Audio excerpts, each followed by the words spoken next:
ఇవాళ ఆమె ఉపయోగించినటువంటి భాష రోజు బాపట్ల అభివృద్ధి చెందలేదనంటే నవ్వుతారు. ఇక్కడికి వచ్చి డెవలప్మెంట్ గురించి మాట్లాడితే రాజకీయం తెలియనటువంటి వాళ్ళు కూడా నవ్వుకుంటారు కదా. ఆ కనీసం గీత జ్ఞానం లేదు. మాట్లాడితే ఏదో ఇసుక దందా అంటారు.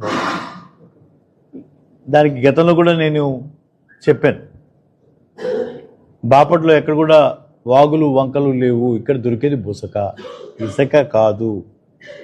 It is not a construction sand, it is only filling sand.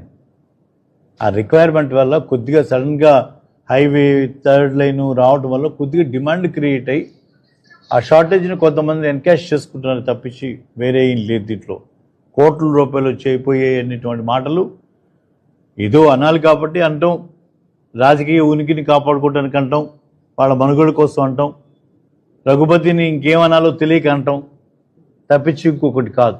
Sharmila ఆమె మాట్లాడినటువంటి మాటలు, ఆయన ఏం పీకాడు ఈయన ఏం పీకాడు అనేటువంటి మాటలు చాలా అభ్యంతరకరమైనటువంటి మాటలు. ఆమెను కాబట్టి ఊరు దాటించాం, అదే ఇంకోళ్ళ నోటి నుంచి వస్తే వేరే రకంగా ఉండేది. ఆ గౌరవాన్ని నిలబెట్టుకోవాలి. అది ఒకసారి మాత్రమే దక్కే గౌరవం, మళ్ళా ఆ ఎక్సెప్షన్స్ ఉండవు.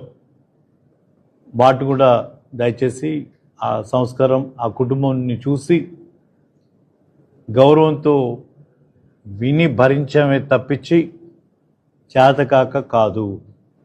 ఊడతో ఊపులకి పిచ్చి పిచ్చి మాటలకి ఇక్కడ ఎవడు భయపడేవాడు ఎవడు లేడు.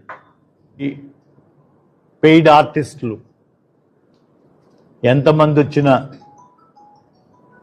పేయింగ్ గెస్ట్లు ఎంతమంది వచ్చినా జగన్మోహన్ రెడ్డి గారిని, వైఎస్ఆర్ కాంగ్రెస్ పార్టీని ఎవ్వరూ ఏమీ చేయలేరు.